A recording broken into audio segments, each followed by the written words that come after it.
Luke chapter 20. On one of those days, as he was teaching the people in the temple and preaching the good news, the priests and scribes came to him with the elders. They asked him, "Tell us, by what authority do you do these things? Or who is giving you this authority?" He answered them, "I also will ask you one question. Tell me, the baptism of John, was it from heaven or from men?" They reasoned with themselves, saying, "If we say from heaven, he will say, 'Why didn't you believe him?' But if we say from men, all the people will stone us, for they are persuaded that John was a prophet." They answered that they didn't know where it was from. Jesus said to them, "Neither will I tell you by what authority I do these things." He began to tell the people this parable. A man planted a vineyard and rented it out to some farmers and went into another country for a long time. At the proper season, he sent a servant to the farmers to collect his share of the fruit of the vineyard, but the farmers beat him and sent him away empty. He sent yet another servant, and they also beat him and treated him shamefully and sent him away empty.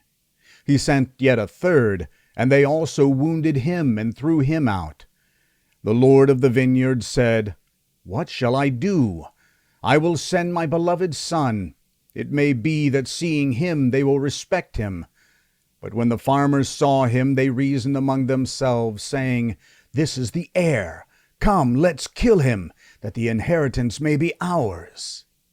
Then they threw him out of the vineyard and killed him. What therefore will the Lord of the vineyard do to them? He will come and destroy these farmers, and will give the vineyard to others. When they heard that, they said, "May that never be." But he looked at them and said, "Then what is this that is written? The stone which the builders rejected was made the chief cornerstone. Everyone who falls on that stone will be broken to pieces, but it will crush whomever it falls on to dust." The chief priests and the scribes sought to lay hands on him that very hour, but they feared the people, for they knew he had spoken this parable against them. They watched him and sent out spies who pretended to be righteous, that they might trap him in something he said, so as to deliver him up to the power and authority of the governor.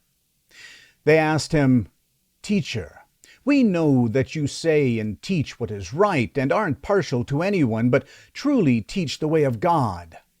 Is it lawful for us to pay taxes to Caesar or not?"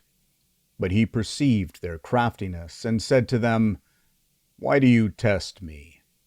Show me a denarius. Whose image and inscription are on it?" They answered, "Caesar's."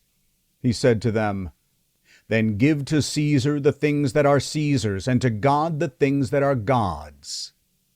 They weren't able to trap him in his words before the people. They marveled at his answer and were silent.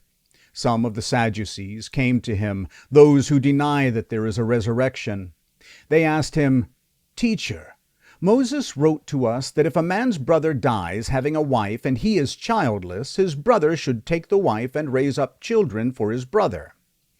There were therefore 7 brothers.